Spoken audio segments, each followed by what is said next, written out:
Go, go, she said. Jack went. Annie followed. When they stepped off the ladder, the pteranodon gave them a kind look. Annie blew him a kiss.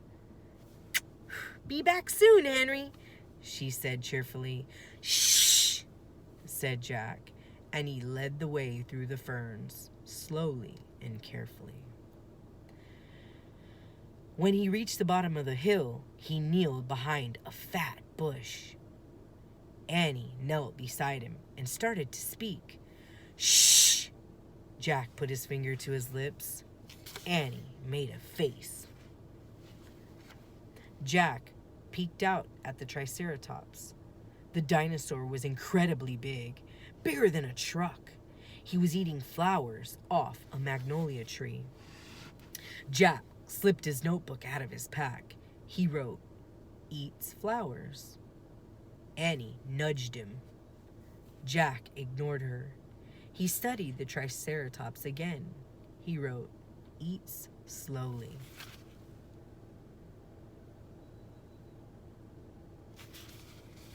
Annie nudged him hard. Jack looked at her. Annie pointed to herself. She walked her fingers through the air, and she pointed to the dinosaur and smiled. Was she teasing? She waved at Jack. Jack started to grab her. She laughed and jumped away. She fell into the grass in full view of the Triceratops. "Get back!" said Jack. Too late. The big dinosaur had spotted Annie. He gazed down at her from the hilltop, half of the magnolia flower still sticking out of his mouth. "Oops," said Annie. "Get back!" Jack shouted at her. "He looks nice, Jack." "Nice? Watch out for those horns, Annie." "No, he's nice, Jack. Nice." But the Triceratops just gazed calmly down at Annie. Then he turned and lopped away. "Bye," said Annie. She turned back to see Jack, to say, "See?" Jack grunted, but he wrote in his notebook, "Nice."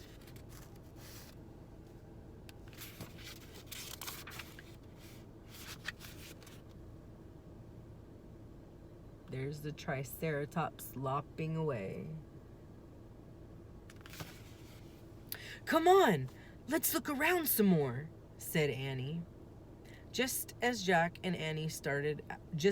started after Annie, he saw something glittering in the grass. He reached out and picked it up. A medallion. A gold medallion.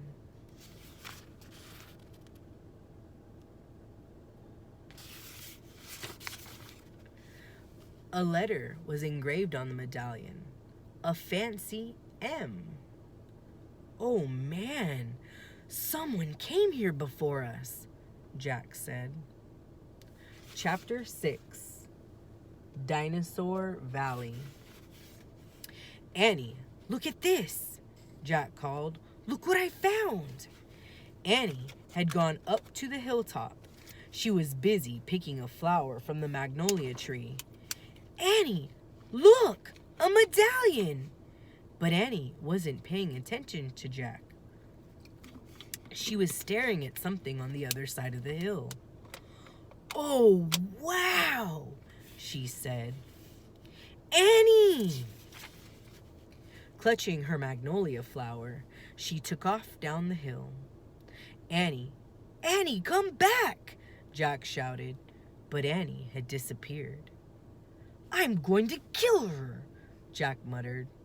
He stuffed the medallion into his jeans pocket. Then he heard Annie shriek. "Annie?" Jack heard another sound as well, a deep, bellowing sound like a tuba. "Boom!"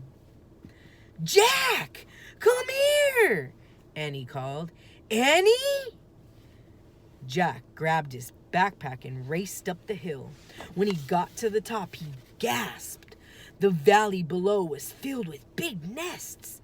Big nests made out of mud. These nests were filled with tiny dinosaurs.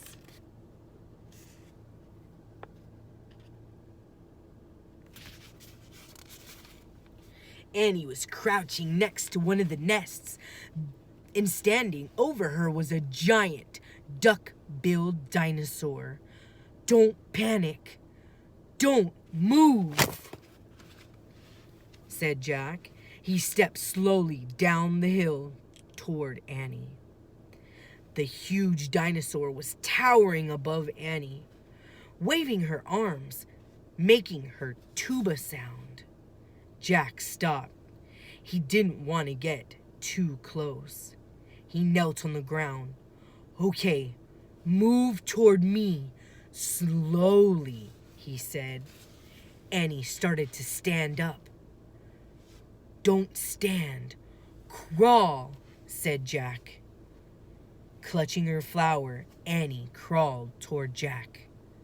The duck-billed dinosaur followed her, still bellowing. Annie froze. "Keep going," Jack said softly. Annie started crawling again. Jack inched farther down the hill until he just was in arm's distance from Annie. He pulled Annie towards him. "Stay down," he said. He crouched next to her. "Bow your head. Pretend to chew." "Chew? Yes, I read that. That's what you do if a mean dog comes out." "She's no dog, Jack," said Annie. "Just chew," said Jack. Jack and Annie both bowed their heads and pretended to chew. Soon the dinosaur grew quiet. Jack raised his head. "I don't think she's mad anymore," he said. "Thanks, Jack, for saving me," said Annie. "You have to use your brain," said Jack. "You can't just go running to nests of babies. There's always a mother nearby." Annie stood up. "Annie!" Too late. Annie held out her magnolia flower to the dinosaur. "I'm sorry I made you worry about your babies," she said. The dinosaur moved closer to Annie. She grabbed the flower from her. She reached for another. "No more," said Annie. The dinosaur let out a sad tuba sound.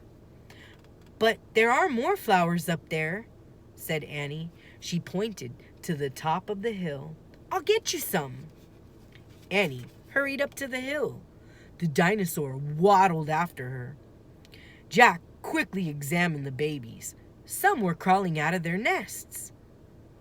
Where were the other mothers? Jack took out the dinosaur book. He flipped through the pages. He read the caption. The Antosauruses lived in colonies, where a few mothers babysat the nests. Other mothers hunted for food. So there must be more mothers close by. "Hey, Jack!" Annie called. Jack looked up. Annie was at the top of the hill, feeding magnolia flowers to the giant Antosaurus. "She's nice too, Jack," said Annie. But suddenly, the Antosaurus made her terrible tuba sound. Annie crouched down and started to chew. The dinosaur barged down the hill. She seemed afraid of something. Jack put the book back down in his pack. He hurried up to Annie.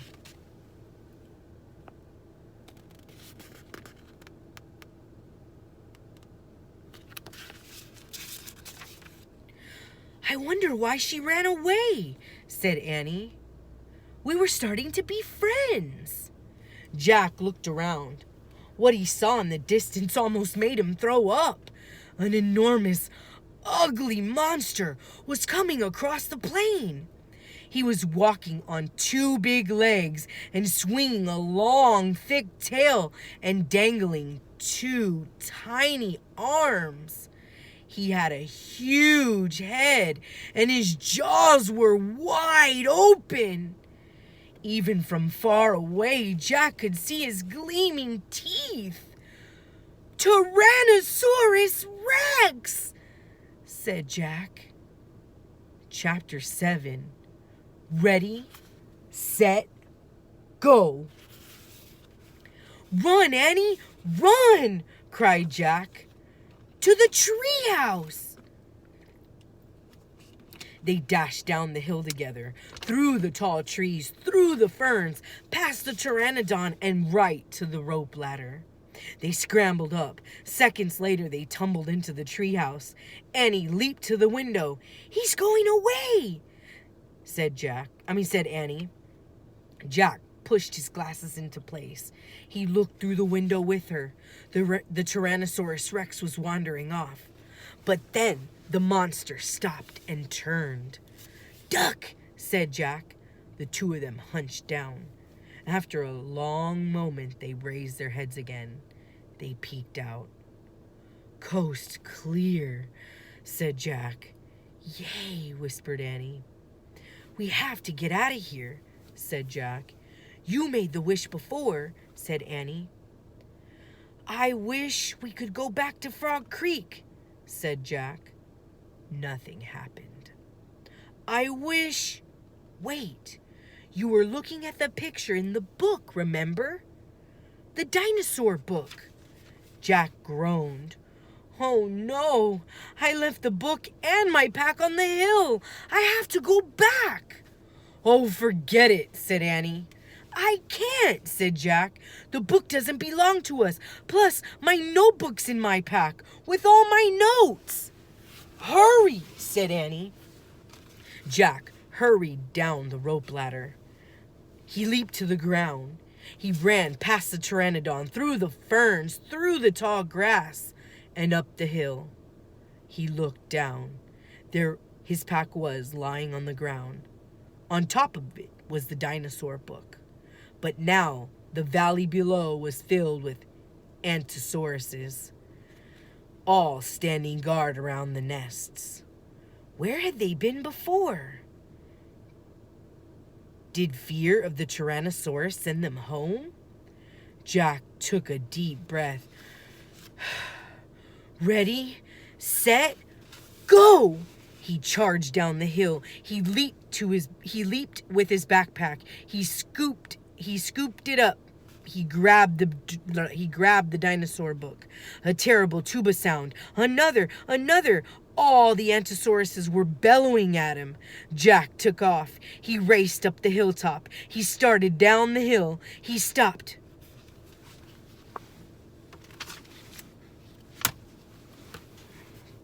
The Tyrannosaurus Rex was back, and he was standing between Jack and the treehouse.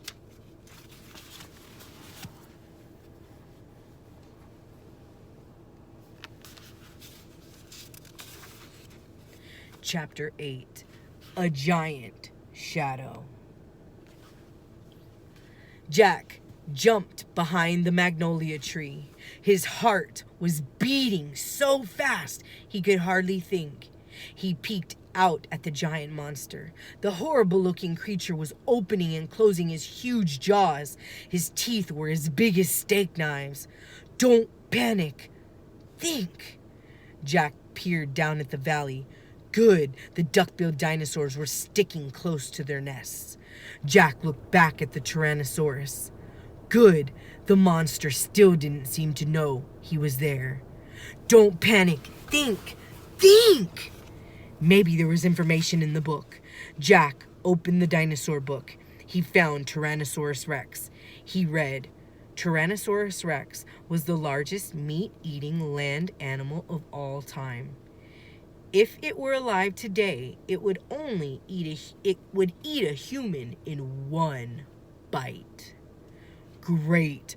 The book was no help at all. Okay. He couldn't hide on the other side of the hill.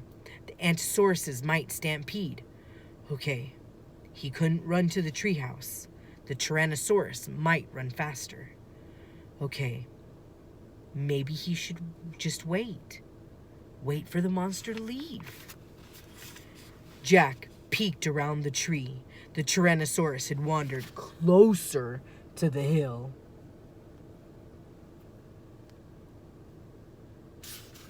Something caught Jack's eye. Annie was coming down the rope ladder. Was she nuts? What was she doing? Jack watched Annie hop off the ladder. She went straight to the Pteranodon. She was talking to him. She was flapping her arms. She pointed at Jack, at the sky, at the treehouse. She was nuts. Go back up the tree, Jack said.